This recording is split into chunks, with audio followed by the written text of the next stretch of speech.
All right, we have stories about earbuds. Dun, dun, dun, dun. Well, all right. I'm just going to do a quick stream today because I got to practice streaming. Got to get back into the groove. Evan G, how are you? You're the first one on here, and I'm happy that you are. If you're the only person that shows up, that is great because it means that my life had purpose today. Uh, Il- Elia? Oh, I'm going to mess that name up. Well, the name is Elias IBBB. I'm messing that up. Well, thanks for stopping by. Thank you. Um, and always a little rickety when I get started, but good to be here and answering some questions here from a granola maker. Wow. Peter, that's right. Okay, you make the granola. Hey, how are you, folks? Let me make sure my volume is good. That's often a problem. Um, how are you? You know, today is kind of a free form.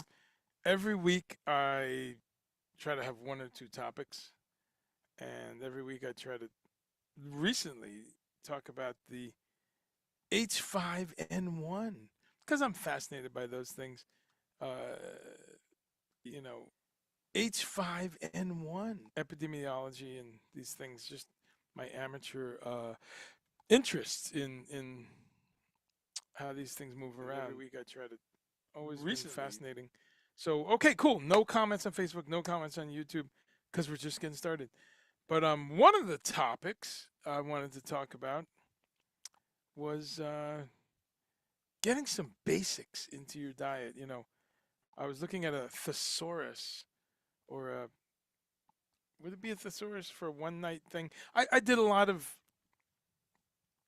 workshops and kind of teaching um, events, sometimes myself, sometimes with all kinds of people, other natural foods professionals, sometimes chiropractors. I had a dear friend of mine, still a good dear friend of mine, um, who is a chiropractor, and we used to do a bunch of stuff together at retail stores, at senior homes. We did a couple of some hospitals. We did some stuff at yoga centers. Did I say a school? Yeah, a school or two.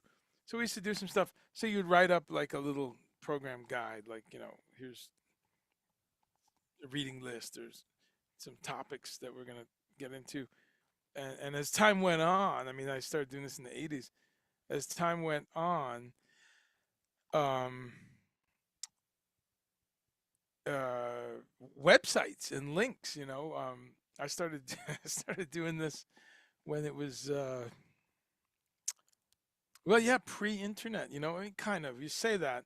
Of course, the ARPANET, the whole thing that the military had predates kind of what we think of as dial-up internet, you know, CompuServe and what's it, AOL.com and all that stuff. And when I was in school for computers, we had I had the first email I ever sent was in uh, well, yeah, would have been September 1981. I sent an email in college at Rutgers University, and you had my name was probably my name at Rutgers.edu or whatever. I don't even know if it was a long string of engineering school nonsense.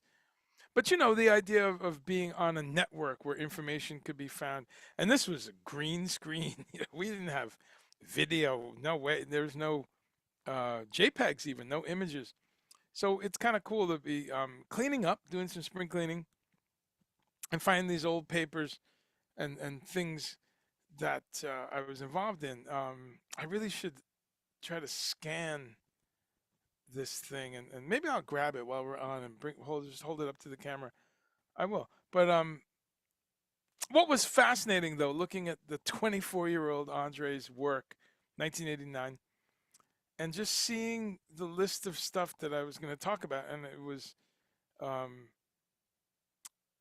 the real bedrock stuff, eating live food, eating some point in your diet. Doesn't, you work out what you prefer and things like that, but, somewhere in there, hopefully daily, something green, something alive. Uh, and the most common kind of thing around the world, around the globe, is salad, leaves of some sort. And in the USA, we tend to base our salad in lettuce, romaine lettuce, even iceberg lettuce. Iceberg lettuce gets a lot of shade, but it's better than no lettuce. Right? You're getting some fiber, some hydration. You're getting some small level of minerals and vitamins. There is something in iceberg lettuce. It gets a. I've seen people not eat it and leave it on the plate, and it's like, when they're having a sandwich or some other thing, pick it out. It's like, well, at least have the iceberg lettuce, right? If you're not having something else, if you're having some big old crazy salad with escarole and arugula and kale and some high density greens, then yeah, maybe. But even then, but just looking back again at some of those basic things of eat something green, eat some fresh fruit, hydrate, exercise, positivity, all the things that are not food, finding stress reduction, finding some kind of centering for you, whatever it might be. I mean, there's a long list, but on the food side, just having those basics, good, clean protein sources, good fats, understanding omega 3, 6, 9, uh, you know, what's linoleic acid versus linolenic acid, ALA, you know, just learn some of those things. Look these words up. Cholesterol, which is something we need. Cholesterol is awesome. I love cholesterol. I love it. I make all my own. Sorry, but in my liver. But learning about fats, learning about the basic. Just look some stuff up sometimes is what I realized I was encouraging people years ago when you had to really buy a book or go to a library. But a lot of good books were around then. A lot of good radio programs, things like that. So you could do a lot of research. What's incredible now is how much information there is and how many peer-reviewed studies and how many incredible specials there are on whatever different network channels. And you go into YouTube, Amazon, Netflix, whatever you like, you'll find things about diet and different studies they're doing. And what's interesting is how a lot of things are, um, no matter what, even in uh, omnivore diets and all kinds of Mediterranean diet, you have all these names. The blue zones is very fascinating, special. But in all of them, some message of like, look, you have to have plants at some accelerated level, at some optimized level in that diet. There are some diets that say no. There's some hardcore carnivore diets. There's some you know diets that FODMAP and these diets that leave out lectins and things like that. All of that's great. If you have stuff that you're reacting to, by all means, you should get it out of your diet. But very few diets are zero vegetable matter. Um, and there's a guy named Michael Pollan. Some people may know about him. He's a award-winning writer, so I'm sure more people have heard of him than not. But he has a slogan where he kind of says, he wraps it up. He says, "Eat less, and when you do, eat whatever you eat quality." And he says that in other avenues, raise the quality and eat more plants. So that basic thing is something that I always go back to because that gets around a lot of the debates and a lot of the stuff going on in today's discussion on foods, which is packaging, processing. Those are very important things, and I hear that a lot. I was at uh, an event yesterday where we were meant to meet up with uh, this company, which I'm going to highlight a little bit, called Slutty Vegan. And sorry if someone is offended or triggered, but it's a company out of Atlanta. and they do like fast food basically. It's fast food. It's burgers and shakes and that kind of thing, but made with relatively natural ingredients. Yeah, there's nothing super weird or artificial or kind of things with names you can't pronounce. But it's processed food. It's fast food. It's food you don't want to eat every day. It's bready food. It's very um, but there was a schedule change, and I didn't get to meet with these people. But I'm interested in trying their stuff because I like to see what's out there. But it got me thinking about the idea of processed versus non-processed because you hear that a lot, and I think we're moving into the backlash period of a lot of these things, a lot of these foods. Um, I'm deluged. Is that the word? I'm I'm I've got a tsunami of information that comes in, both because of the algorithms and also because of different email email lists I'm on and things like that. Uh, because of my almost 20 years natural foods retail, I'm always interested in trends, business trends, dietary trends, research trends, new information, research information. And as I see all these new kind of natural products, plant-based products, vegetarian products, whatever you want to call them, faux things like Impossible Burgers and Beyond Burgers and the faux chicken nuggets and all these things. As I see those, I'm seeing this backlash grow where a lot of angry people are always in the comments, like, um, and they always say the same thing. It's processed. They're always really angry with lots of emojis and exclamation points, and I laugh because unless they are like some raw foodist on an organic farm doing, making just everything from scratch, then we're all eating processed food. And certainly, don't fool yourself. If you when you go buy that chicken breast or something, uh, you know, I, sometimes I get into it with some of the hardcore carnivores who they're living on slabs of lamb and stuff like that.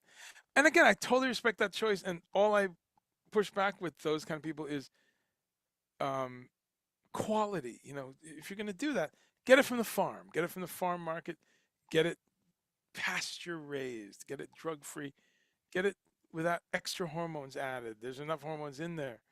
Um, I do. I respect that, and I do this largely for environmental reasons. I do it for three reasons: my own health, the love of the animals, the compassion I have to animals, and the environment. And the percentage changes over time. We have a nightmare with the environment, right? Um, but what's funny when people, it's just funny. It's almost a reflex defense thing that I see people say sometimes. That's processed, as if everything they're eating isn't processed also. So that's something to maybe focus on in a different show where we just talk about processing. And I want people to really remember, if you're not getting that beef, that lamb, that chicken, that turkey, that goat, that pork right from the farm, or maybe one or two steps removed, like from a farm market or some kind of place where you have absolute certainty that they're getting it right from the farmer, and that the farmer does not use drugs, the farmer does not use steroids and growth hormones. Unless you have that situation, it's highly processed. So this processed thing that people say when they see someone having a Beyond Burger, it's just peculiar to me because that chicken breast is gone through some chemical washes. It has processing before the chicken is slaughtered with giving a chicken growth hormones is processing the chicken, right? Giving it antibiotics and forget the pesticide laden GMO corn or something that it's fed. Um, Chickens are often cannibalized. They are fed protein meal and things made of chicken feathers and made of other animals. So there's a lot of processing before their heads are cut off. Um, and then there's processing after the fact. There's all kinds of chemical inputs and chemical washes, and in some cases, irradiation. um, all kinds of stuff. So just throwing that out there, something to think about. The answer for all of us, no matter what your diet, if you're keto or carnivore or omnivore or pescatarian or occasional vegetarian, or I'm going across the spectrum here, macrobiotic, if you're vegan, your raw foods, your gluten free, whatever it is, um, quality is kind of the thing I think that to tie it all together. And whatever you're eating, try to look for quality, and try to look for less processing. Absolutely. Um, and more and more the local thing. And if you can get food that's from where you are, or within 10 miles or 50 miles or 100 miles, all of those things are what we really need to push for. Excuse me. Well, thanks for stopping in. I have people from a couple continents. Jeremy Flagello. How are you, Jeremy? Jeremy's in from South America. Keenan Jacobs. Stace is here. Uh, Tanak? Is that? I hope I'm not butchering your name. Tanak Heath. Mr. Ben Travers. What's up, bro? And Xavier Bodrock. Xavier Bodrock. Probably saying that wrong. So sorry. Raymond Helfer says deluged. Yes, deluged. That's how you say it. Deluged. Well, thank you. Susan Granados. I hope I'm not butchering your name. A lot of butchering here for for a vegetarian. A lot of butchering. Susan, is it Granados or Granados? I'm not sure. Either way, so good to see you here. Are you in Florida? Are you in Georgia? I mean, are you in North Carolina or Florida? Let's see if anyone's commenting on YouTube. New York Grasshopper. Hello. And I see you're commenting on um, Facebook as well. Uh, Celine, good to see you. What's the background? Excuse me. I should hydrate. A little dry throat. Because I haven't had much water today. A couple coffees, a little bit of water, and some fruit somewhere. Um, but I want to talk about something I had for lunch, which segues into the green things live. Not live. This case, the fruit was live, but this is slightly steamed. Answering Celine, um, this is my green screen. The people on Instagram, sorry, you don't get to see the green screen, but those of you on Twitter, Twitch, Facebook, and YouTube, you got the green screen. So, Celine, what that is, it looks like a circuit board, right? You can just look behind me here. You see these lines look like circuit boards over here, right? Look like printed. This is, and it's one of the most fascinating images to me because it looks like a circuit board, because it is a place in China called Forbidden City. So look that up sometime. It's called Forbidden City, and it's from hundreds of years ago, way before printed circuits. And kind of amazing that we get we get printed circuits, we get circuit boards, we get integrated circuits, all these types of electronics. We get them from China largely, and I just think that was pretty cool that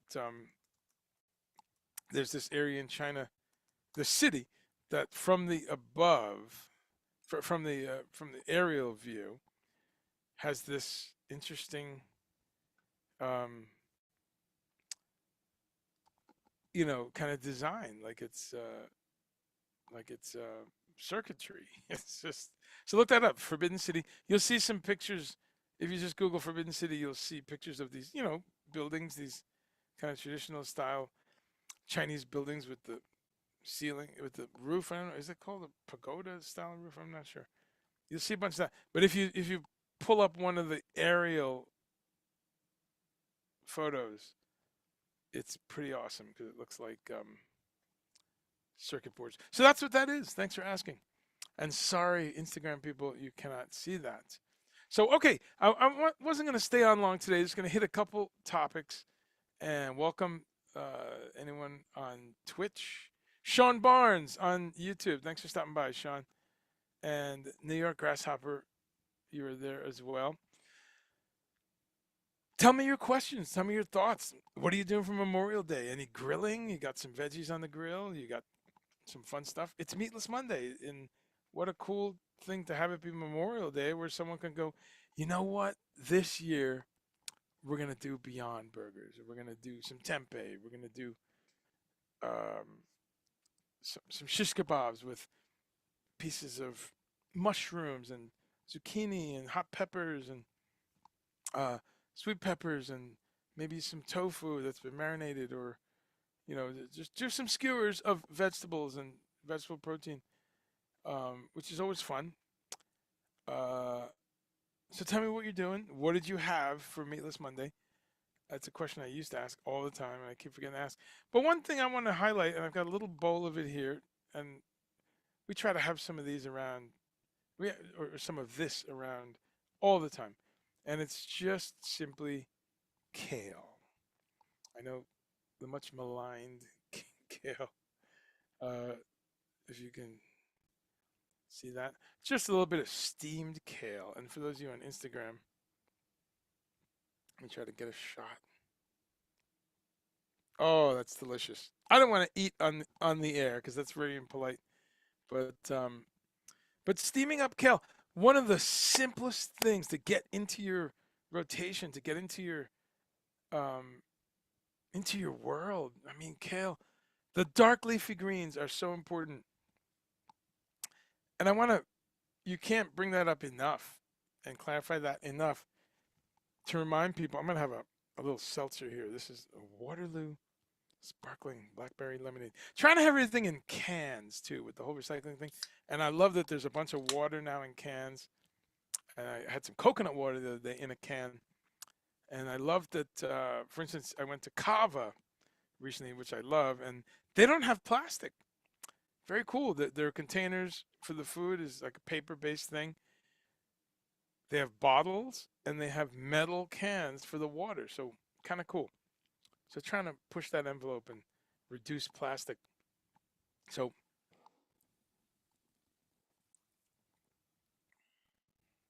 not gonna eat on air, but I will drink. So sorry. I apologize for that. You read these things from professionals and they say, don't do either one on air if you have to sip from a mug. Anyway, Stace, how are you? Stace says kale is so delicious. I agree. A lot of people throwing shade at kale. I don't get it. Luckily, I grew up eating collard, so kale wasn't a tough sale on me. Kale, not the tough sale. Kale, not the tough sale. Um, Here's a couple of things on kale. You want to get it good, fresh. You want to get it green, dark, beautiful green, chlorophyll. You know, the plant world, chlorophyll, converting sunlight to energy, to things that humans can absorb, vitamins, minerals that it pulls up from um, the soil, the water, the the sun, an incredible matrix of energy and vitamins, protein, minerals, all these things. So kale is incredible. Now this is dinosaur kale, as they call it. Put it to the camera again. This is that kale you get. I should have had well, I can pull up a picture. It's that longer uh, type of kale, thin, long, kind of crinkly leaves. Sometimes it's called dinosaur kale. Lacinato kale is another name they use. I'll put that up on the screen actually. Sorry, Instagram people, you won't see this, but everyone else, check that out. There it is. You have this is Amazon selling some seeds. Yeah, a lot of people selling seeds. Good thing to grow. We should grow some of that. Black magic kale. This other one just calls it lacinato. Um, but incredible stuff. And here's a close up. Beautiful, incredible, powerful green leafy vegetable. And kale is one of the dark leafy greens. I want to talk about that for a minute because sometimes people, you say, are you getting some greens in your diet? And they'll hold up a salad with romaine lettuce or something. And no, that one more time. Well, it's been a million times, but one more time today. Romaine is awesome. Romaine is wow, what an incredible vegetable. I love to get romaine into my life as often as possible. It's not a dark leafy green. It's not. It's a relatively hybridized and kind of one of the many vegetables and fruits that humans have impacted over the centuries to get easy to grow, very quick growing, easy to grow, um, relatively mild flavored leaf. Let's face it, humans, there's a middle spectrum where people don't want stuff too bitter, too spicy, too this, too that. So there's a whole discussion there on how we've changed vegetables and fruits, hybridizing and you know emphasizing the milder versions of stuff. So romaine is somewhere overlapping with that. Um, the dark leafy greens are sometimes an acquired taste because sometimes they're bitter, like dandelion greens or you know some types of arugula for some people is too spicy. It's too strong. Things like purslane and fiddlehead ferns, which is slightly different, but I'll lump that in with the greens because people harvest those when they're small, and it's like a curled up kind of kale head, broccoli sort of family, cruciferous sort of a family. But a lot of these things are strong flavors, so I think a lot of people do not have them because of that. So it's an acquired flavor. So the couple things I'll say real quick on kale that I enjoy that optimizes is picking it when it looks like that. It looks nice and green. It's not yellowing. It's not white at the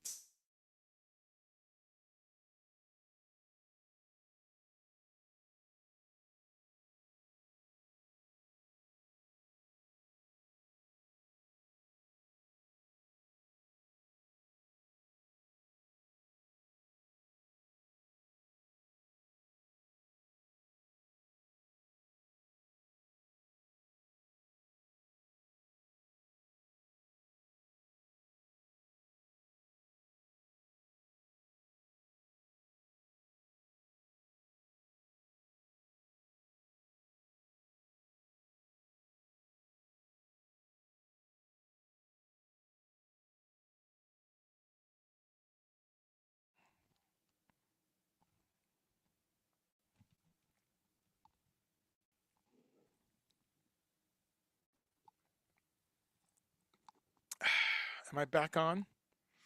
John Horn guitar. How are you? Bruno Rivers OS jazz music. I'm messing that name up. Danielle Paris Bubble Band. Thanks everyone stopping by. Tell me what you had today that was meatless. Did you have some meatless lunch? Some meatless breakfast? One day a week, folks. If we can get everyone to say, just think about it and go, you know what? I'm going to try this on Mondays. That's cool. That really adds up. So what did you have today? Um, Celine, I'm gonna get back to what you had, but my feed was messed up. My internet went out, so hopefully I'm back.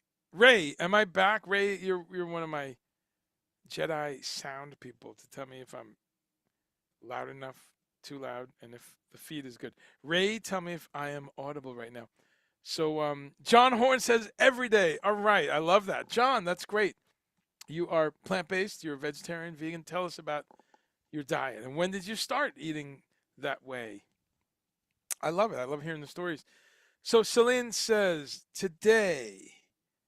So Celine, hopefully I answered your question on the uh, thingamajig, um, the background, you know, the background green screen. Uh, but you know, here we go. So Celine, nothing vegan today, more so vegetarian. That's great. It was meatless, and that's the goal on a Monday in this little form. I didn't have lunch yet, just breakfast. Cuke, tomatoes, peanut butter, honey, and little butter. That's great. That's fantastic. That's a very light little concoction. It was that all together. That's kind of interesting together. It's kind of like a little sweet, a little protein, a little crunch. Um, all good. Things that I wouldn't eat would just be the butter and honey. I don't really eat that often. I'll have it if it's in something. So technically, I'm a vegan. Beegan. Silly name, but it does wrap that up. But I don't keep honey around. I don't use it in cooking or something. But again, if there's a energy bar or some thing that has completely vegetarian otherwise and there's honey, I will have it. Honey's an interesting one because I think honey plays an important part in human, you know, going back 50, 75,000 years, whatever, and then looking at humans, what we ate was obviously very simple stuff. And so once we discovered how to ransack um, beehives, we got into honey. Um, and we ate small little things like beetles or worms or mice, whatever we could catch. But we certainly ate mostly plants, and that's the until we really figure out how to trap animals. But yeah, you go back 100,000 years, um, it's like definitely people were eating all kinds of stuff. Um, okay, and you had some tea. Okay, that's great. That's a simple thing. Ray, what did you have for lunch today? Benny Rodriguez, my brother, how are you? How are you, bro? Jatu, baby. Tla! Oh, when Benny's here, I gotta put some reverb. Hey, there we go. For Benny Rodriguez and the people on Instagram. Well, actually, I turned this up. You can hear this. Hey, hey, Instagram. Tra! That's for Benny. A little reverb, and for Jan, who we miss. Tra!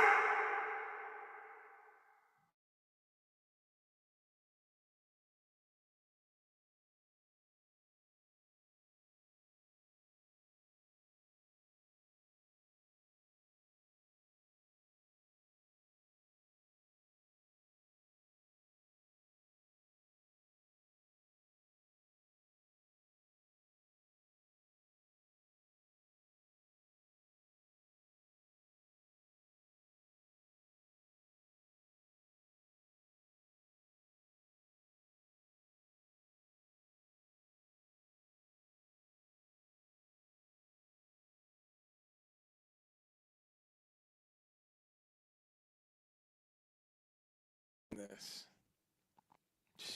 Not liking this. Check. Check 1 2. The host will be right back. It says on Facebook. Wow. We'll be right back.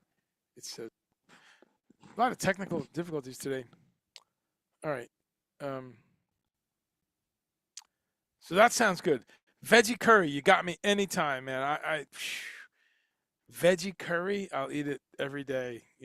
I grew up for about 5 years, from age 5 to about 11 or 6 to 11 in Guyana, South America, which is a almost half and half, whatever, 48% black, 49% Indian, and you know whatever's left, 3% mix of everything else.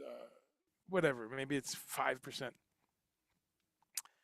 I don't know. But it's predominantly black and Indian, with a little edge towards Indian. There's a little slightly more Indian people, and all to say that I grew up with Indian culture, music on the radio, um, the holidays, Pagwa, Diwali, all this stuff, and some Indian relatives, Indian people in my, especially my mother's side of the family, but Indian food all the time. So grew up, we all ate a lot of Indian food. Um, so curry, man, I love making curry, I love eating curry. And I discovered in not, I didn't go there till in my uh, 30s, late 30s, whatever. But discovered going to England. Wow, that's like curry central, man. England is not playing around because of the big influx of Indian and Pakistani people. Incredible curry. So good to hear you had a curry, and sounds like you made that yourself, made it at home. So that's good. I haven't made a curry in a little while, so let's get on that. Okay, let's I just want to do about an hour here, maybe a little under an hour. So in about 10, 15 minutes, I'll wrap up. Talk to me. What else did you have? What did you have today? If you had a meatless meal, or even partial,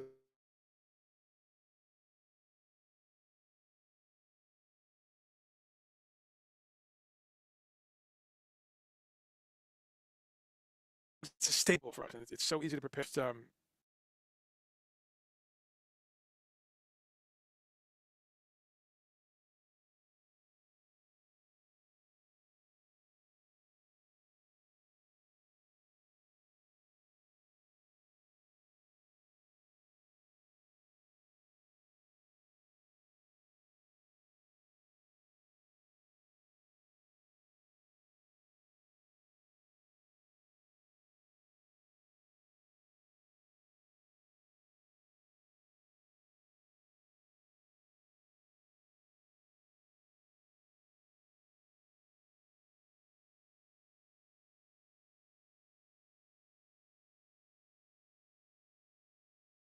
10 minutes, depending on how much you're steaming. And boy, I've got a bad internet today. Sorry about that, folks. Let's see. This is keeps kicking me off. Bad internet today. All right, I'm back. Let me know if you can hear me, folks. And so I just chopped that kale up into really bite-sized pieces. Chop it up. And what I do is, and I usually do 2 heads at a time. Why waste time with a head of kale? And sometimes I'll mix it up, the curly kale and the lacinato kale. Once in a while, kale and chard, especially in the winter when we're doing a lot of greens. But chop it up, and what I'll do is, and I have a really nice steamer. I have a pot that's got a pot that fits on top of it. That is a steamer. So you've got this really huge 4 or 5 liters of space um, to put the greens. But whatever you're using, what's cool is you can put a layer, and then what I do is sprinkle a little sea salt right there, maybe a little garlic powder.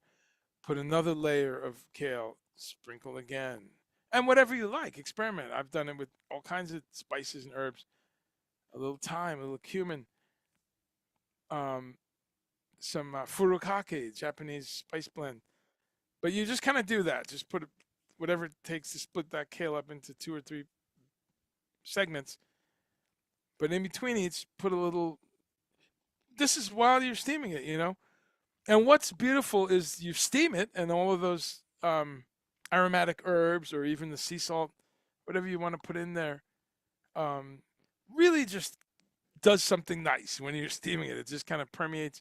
And I tend to, after it's steaming for 5 minutes or something, just stir it around a little bit. Make sure that the kale at the bottom of the steamer kind of rotates to the top. Do like a little washing machine type thing, where you flip it around, just so you're steaming, pretty thoroughly. And what's beautiful again is it's ready to go because you've got a little sea salt, a little furikake, a little cumin, whatever, some red pepper flakes. I mean, I do it different every time. And what's amazing is you've kind of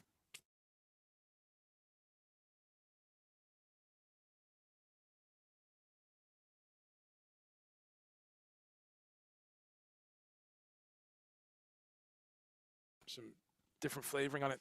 I like kale straight up, just absolutely steamed and nothing else. That's great too. But I love that you can go so many directions with it. Squeeze a little lemon juice on it. As I said, just lightly spice it while it's steaming. I've been doing that the last, you know, just recently actually, the past couple of years, and it's really enjoyable and very quick.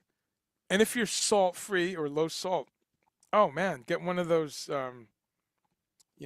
Any of those different mixes they have, salt free mixes that are made up of oregano, garlic powder, onion powder. It's always a nice blend of stuff. Those salt-free mixes, they're great. Uh, some of them are spicy, the cumin and red pepper in there. Doing that with the kale is fantastic too. And then the final thing I do with kale, and this is again, I always need something fast, and whether I'm going to have something else with the kale, some curried white beans or curried chickpeas or some tempeh on the grill or some baked tofu like ready to eat, that kind of stuff.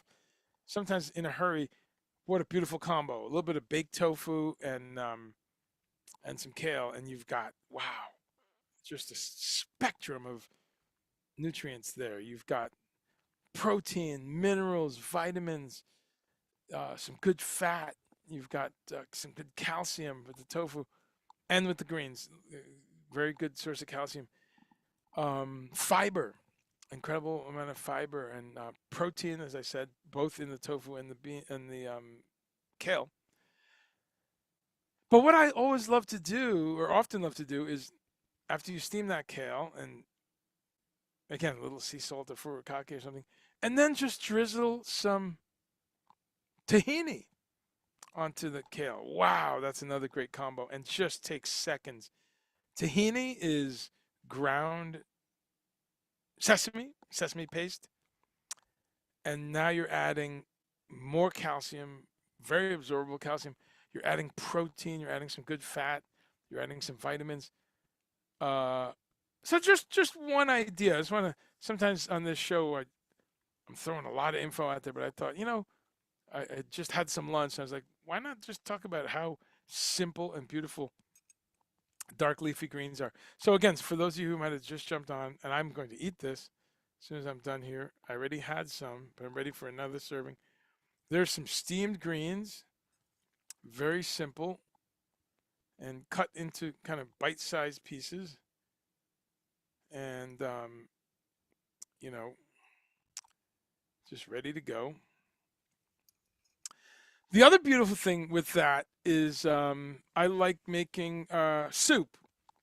Very big on soups from scratch or in a hurry. I'll use like Sanjay ramen packets, which are great for me personally because they're fast. They have a gluten-free noodle. It's a rice noodle, and they're not too salty, and you can kind of go any way you want with them. So I go with some scallions and uh, sometimes fresh garlic, some ginger, and if I've got some kale that I just cooked or any other green, put a little bit in there.